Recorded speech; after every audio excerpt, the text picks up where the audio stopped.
ใจให้เราเจริญในสมาปฏิบัติเพื่อความดับทุกข์เพื่อมรรคนิพพานเป็นที่สุดสาธุ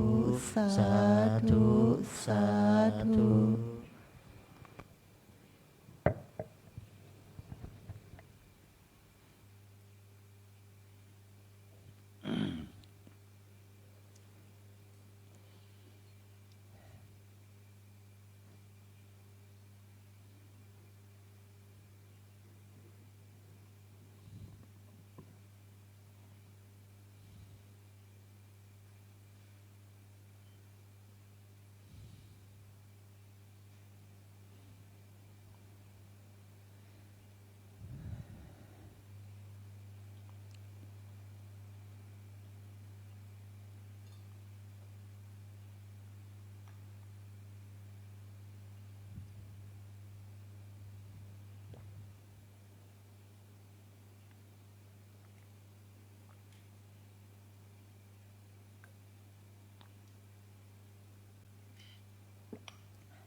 วันนี้ครูบาอาจารย์ว่าเราในไปพาพระพาโยมไปเป็นเจ้าภาพสวดอภิธรรมและฟังเทศน์ที่วัดบุญยืนจังหวัดลำปางคืออาจารย์อนุสินศิลสวโร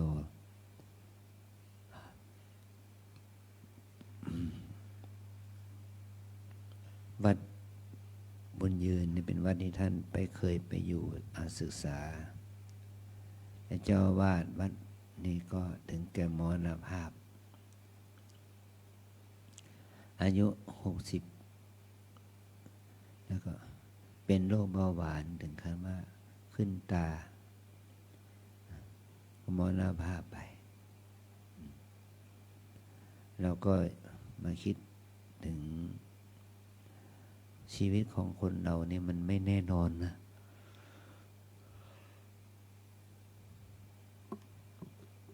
เราก็ยังโชคดีนะเราอายุ64แล้วแต่เราก็มีโรคของที่เกิดกับธาตุขันธ์นี้เขาก็เป็นโรคอย่างหนึ่งเราก็เป็นอาพาธอย่างหนึ่ง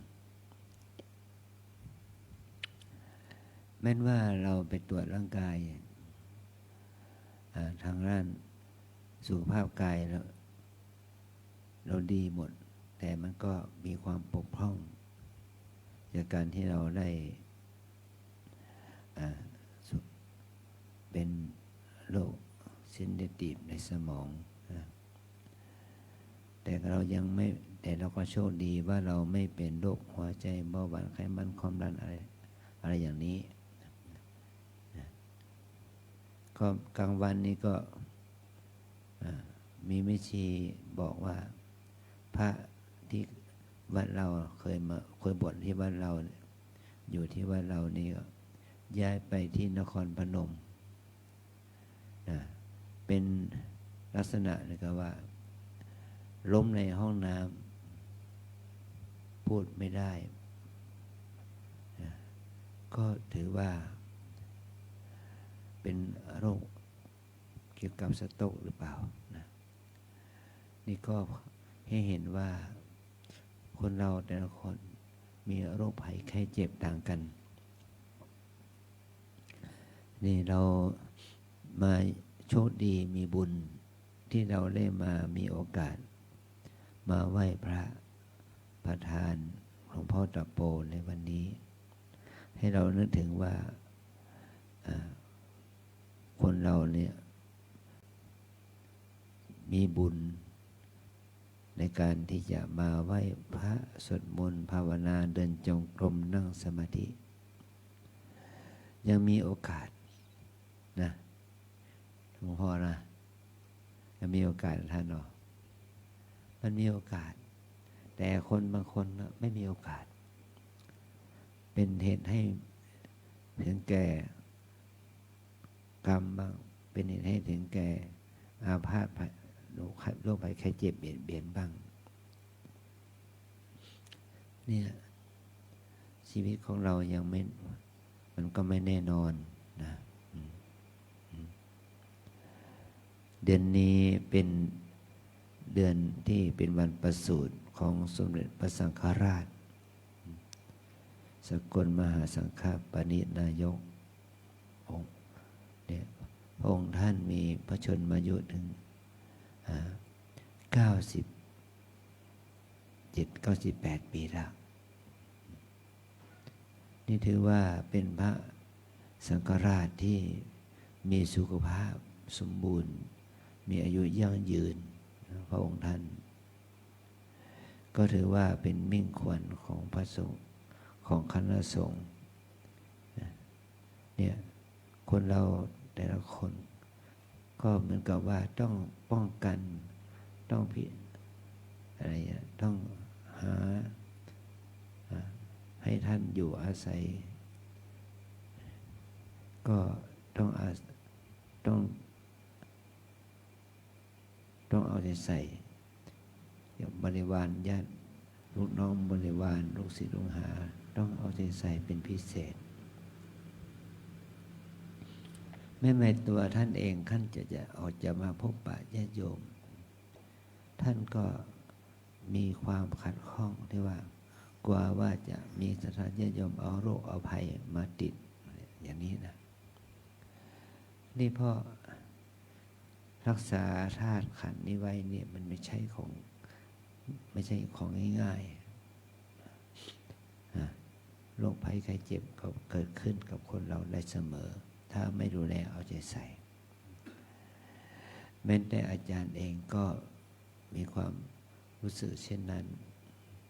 ว่าถ้าเราไม่เอาใจใส่ตัวเองมันก็จะมีชีวิตอยู่ในไม่ยั่งยืนแต่ว่าไม่ใช่กลัวตายนะ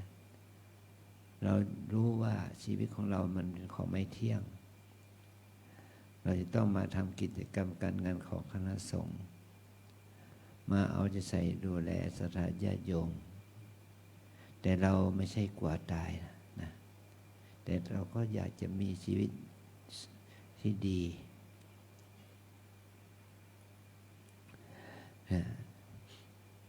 ก็เพื่อว่าเราอยู่ชีวิตอยู่เนี่ยเราจะต้องมีชีวิตอยู่เพื่อสังคมเพื่อญาติโยมแล้วก็มีชีวิตอยู่เพื่อทำความดีทำประโยชน์นะเป็นเพราะเรามาปฏิบัติธรรมเรามาเจริญกรรมฐานภาวนาเนี่ยมันไม่ใช่เพื่อคนอื่นมันเป็นเพื่อตัวเราเองแล้วก็เป็นเพื่อสังคมเพื่อญาติโยมด้วยก็เพื่อให้สังคมญาติโยมนั้นได้รู้สึกถึงคุณค่าประโยชน์ในการฝึกฝนอารมณ์ปฏิบัติ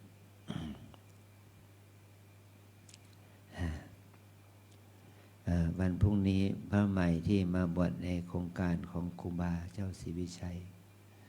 ในโอกาสที่ท่านมีอายุครบ147 ปีท่านมาบวชในโครงการในเนี่ยก็ท่านจะได้กลับไปที่วัดพระสิงห์วรมหาวิหารเนี่ยก็ถือว่าท่านได้ทำกิจที่มีความศรัทธาต่อครูบาแล้วเพราะเราก็ชื่นชมความดีงามของท่านนะความศรัทธาที่ท่านได้ทำนี่ว่ากิจวันนี้เป็นวันพระเรามีกิจพิเศษว่าเราจะน้อมนึกถึงคุณพระรัตนตรัย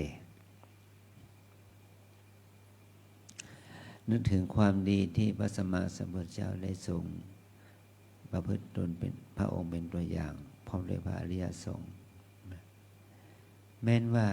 พระสัมมาสัมพุทธเจ้ามีผู้เป็นผู้มีบุญมาก แต่พระองค์ตอนที่ทรงบำเพ็ญเพียรทุกขกิริยาทำให้พระวรากายของพระองค์นั้นทรุดโทรมลงกว่าที่จะว่าฟื้นคืนพระวรากายใหม่ก็ทำให้ร่างกายทรุดโทรมแล้วมีพระชนมายุปีที่80พรรษาที่80นั้นพระองค์ต้องต่อสู้กับโรคาพยาบายาธิมากถึงกับ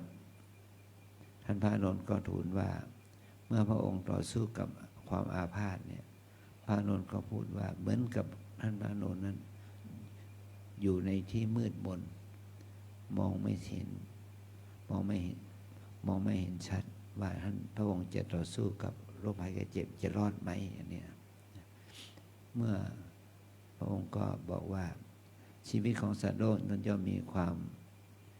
ตายเป็นธรรมดานะเราจะหวังว่าจะมัจจุคือความตายจะมาถึงไม่มาถึงเรามันไม่ได้แต่พระองค์ได้ตรัสว่าถ้าภิกษุทั้งหลายได้เจริญเมตตาได้เจริ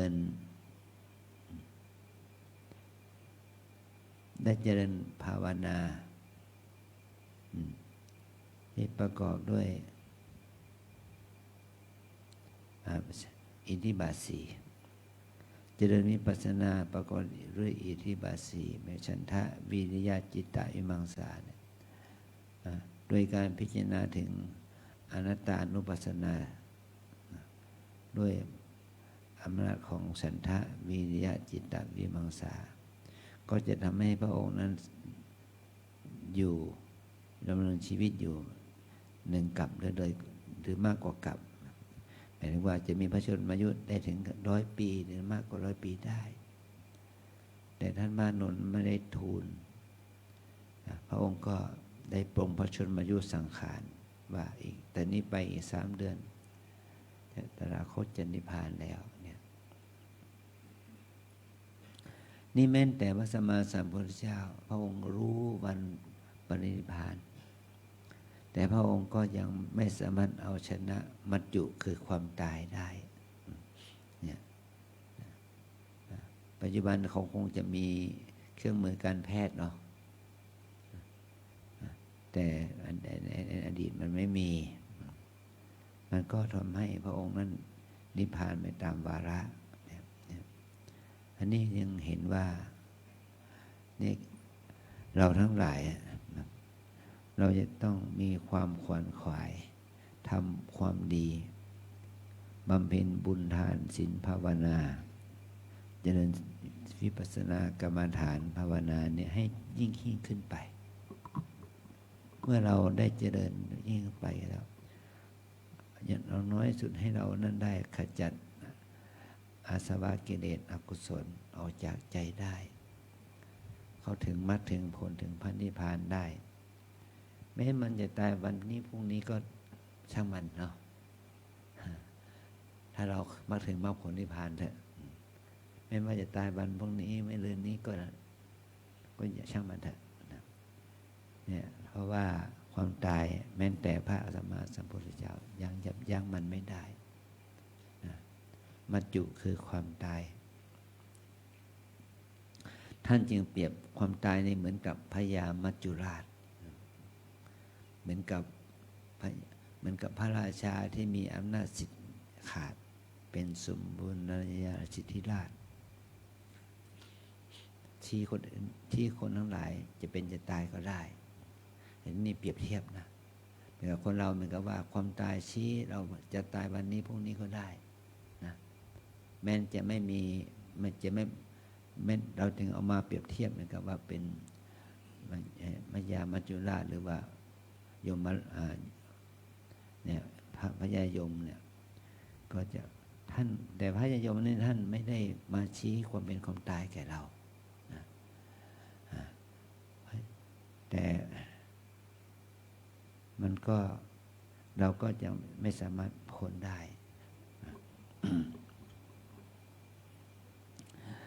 นี่เราทั้งหลายได้มีโอกาสได้มาทำบุญนี้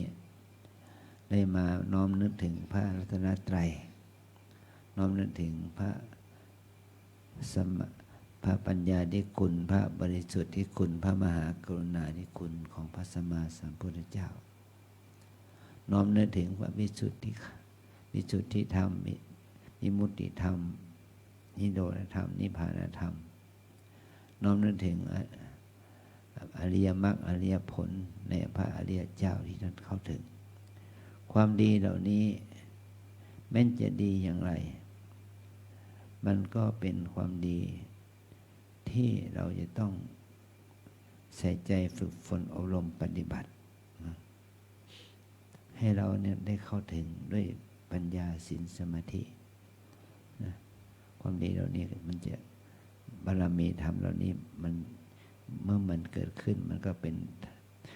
คือขึ้นอยู่ในฐานะที่ว่าทุกอย่างเป็นไตรลักษณ์เป็นความเป็นอนิจจังทุกขังอนัตตาอย่างนี้นะ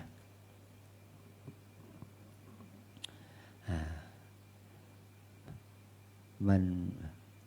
พรุ่งนี้อาจารย์จะเดินทางไปกรุงเทพนะไปรับตราตั้งเป็นคณะกรรมการที่ท่านได้ตั้งขึ้นมาเพื่อเป็นผู้อุปถัมภ์เอาใจ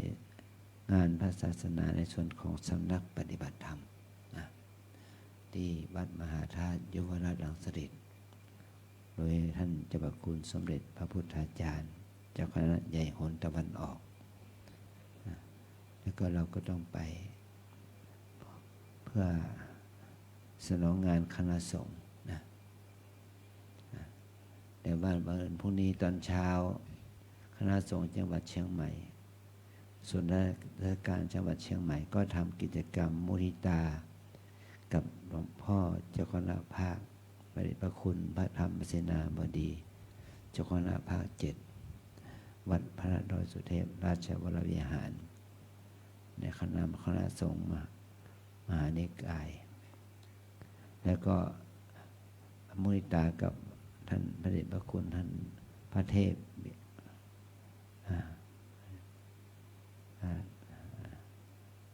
วิสุทธิท่านเจ้าคุณวัดป่าลาลาภิรมย์เป็นเจ้าคณะภาค6-7คณะธรรมยุทธ์ที่ทางคณะส่วนราชการจัดมุทิตาทั้ง2 รูปเป็นเหมือนกับว่าเป็นพระเถระที่อยู่เชียงใหม่2 องค์ที่มีฐานะเป็นเจ้าคณะภาคเจ้าคณะคณะใหญ่ในคณะธรรมยุทธ์ได้เป็นเจ้าคณะภาคเมื่อทำพิธีมุทิตาเสร็จแล้วอาจารย์จะขึ้นเครื่องไปกรุงเทพตอนเย็นก็กลับมาขอให้เราทั้งหลายนั้นได้ทำกิจกรรมน้อยใหญ่สืบต่อไปนะว่าเราเปลี่ยนเทียนก็เพื่อว่าน้อมนึกถึงพระรัตนตรัยมาจริงเหล่านี้เป็นมหากุศลเป็นบุญแก่เราเพราะเราทั้งหลายนะขอให้เราทั้งหลายได้ใส่ใจในการทำกิจกรรมน้อยใหญ่นี้เพื่อ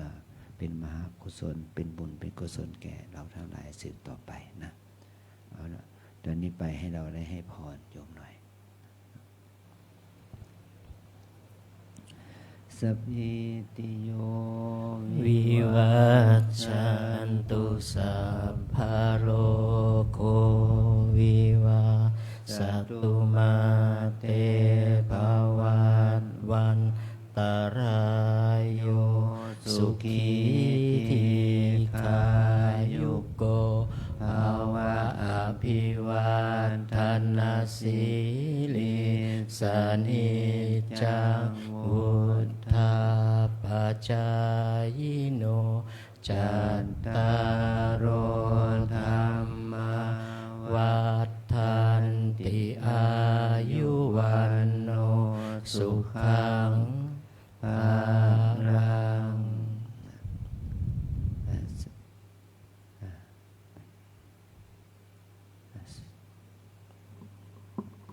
ขอ นิมนต์พระภิกษุสงฆ์สามเณรเจริญพรแม่ชีโยคี นั่งคุกเข่าพนมมือด้วยดอกไม้ธูปเทียน Down and put your hands together with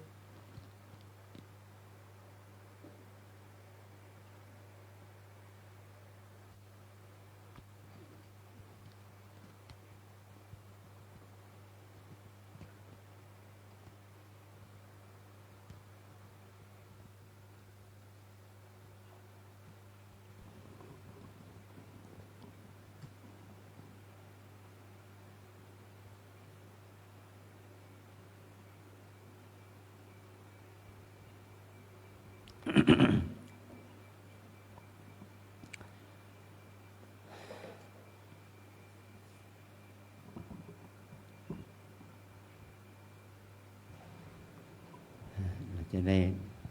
กล่าวคำบูชาพระรัตนตรัยยะมัมหะโขมายัง ยะมังหักโขมายัง ภะคะวันตัง ภะคะวันตัง สรณังคตา สารนังคตา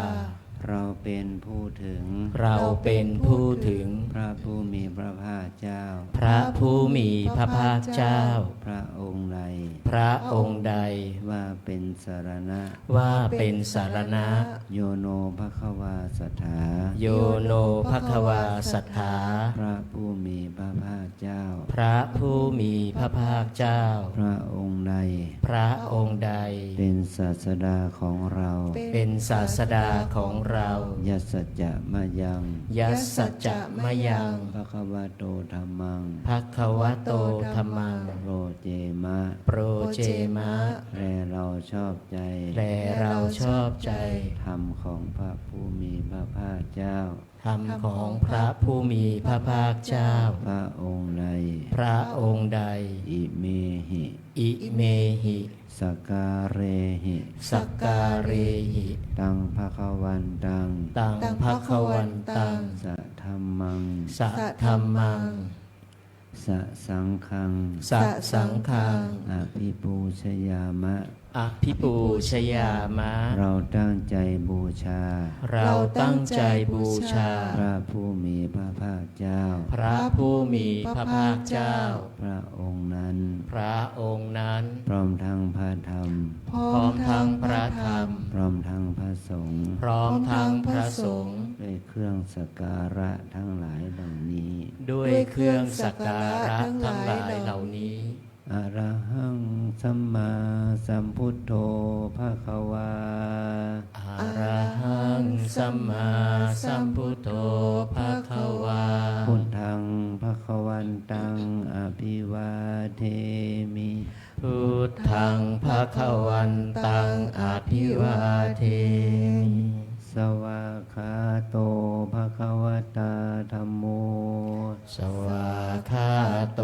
ภะคะวตาธัมโม ธัมมังนามัสสามิ ธัมมังนามัสสามิ สุปฏิปันโนภะคะวะโตสาวกสังโฆ สุปฏิปันโนภะคะวะโตสาวกสังโฆ สังฆังนามามิ สังฆังนามามิ หันธรรมยังพุทธัสสะภะคะวะโตปุพพภาคณมการังกะโรมาเซ นะโมตัสสะภะคะวะโตอะระหะโตสัมมาสัมพุทธัสสะนะโมตัสสะภะคะวะโตอะระหะโตสัมมาสัมพุทธัสสะนะโมตัสสะภะคะวะโตอะระหะโตสัมมาสัมพุทธัสสะ หันธรรมยังพุทธานุสตินยังกะโรมาเซ อิติปิโส ภะคะวะอะระหังสัมมาสัมพุทโธ วิชาจารณสัมปันโนสุขโตโรกวิทูอนุตตโรปุริสธรรมสารถิสัทธาเทวมนุษย์สานังพุทโธภควาติกาเยนะวาจายวเจตสาวาพุทเทกุกมังปะกตังมยายังพุทโธปฏิคันหตุอัจจยันตังการันตะเรสังวริตุงวะพุทเทอันธรรมยังธรรมานุสตินายังกโรมาเสสวาคาโตภะคะวะตาธัมโมสันทิติโกอาการิโกเอหิปัสสิโกโอปะนายิโกปัจจตังเวทิตาโพวินโยหิติกายเยนะวาจายวเจตสาวาธัมเมกุกมังปะกตังมยายังธัมโมปฏิคันหตุอัจจยันตังการันตะเรสังวริตุงวะธัมเมอันธรรมยังสังขานุสตินายังกโรมาเสสุปฏิปันโนภะคะวะโตสาวกสังโฆอุชุปฏิปันโนภะคะวะโตสาวกสังโฆยายาปฏิปันโนภะคะวะโตสาวกสังโฆสามีจิปฏิปันโนภะคะวะโตสาวกสังโฆยะทิทังจัตตาริปุริสยุคานิอัตถปุริสบุคลาเอสะภะคะวะโตสาวกสังโฆอาหุนายโยปาหุนายโยทักขินายโยอัญชลีกรณีโยอนุตตรังบุญญาเขตังโลกัสสาติกาเยนะวาจายวเจตสาวาสังเคกุกมังปะกตังมยายังสังโฆปฏิคันหตุอัจจยันตังการันตะเลสังวริตุงวสังเคยูคีลุกขึ้นเลยค่ะเราจะตั้งแถวหน้าวิหารนะคะส่วนนี้ไปทางนี้ตรงนี้ไปตรงด้านหลังนี้ค่ะลุกขึ้นเลยค่ะเราตั้งแถวหน้ากระดานเรียง3นะคะโยคีเดินเร็วหน่อยค่ะ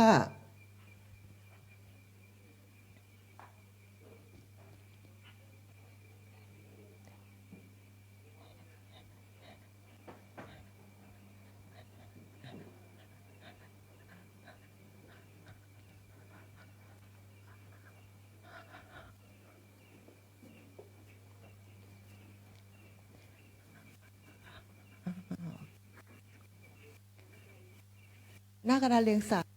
2 3แล้วค่ะเข้ามาเลยค่ะอยู่ประมาณตรงนี้นะคะตอบมาเลยค่ะแถวเอาใครที่เข้าแถวแล้วนะคะดูไส้เทียนนะคะดึงไส้เทียนขึ้นนะคะเอาใครที่จุดแล้วต่อให้เพื่อนเดินขึ้นมาเลยค่ะ1 2 3ค่ะไม่เรียงเดี่ยวหรือเรียงนะคะมันจะได้แถวมันจะได้มากนะคะประมาณนี้ค่ะมีแล้วไปไหนค่ะไม่ต้องไปแล้วค่ะ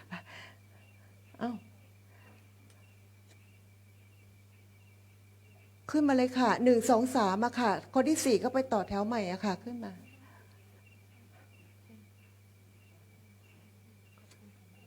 ดึงไส้เทียนขึ้นด้วยนะคะ ดูไส้เทียนนิดนึงนะคะจุดเฉพาะเทียนนะคะทูบเรายังไม่จุดนะคะโอเคเอาใครจุดแล้วต่อให้คนข้างหลังด้วยค่ะ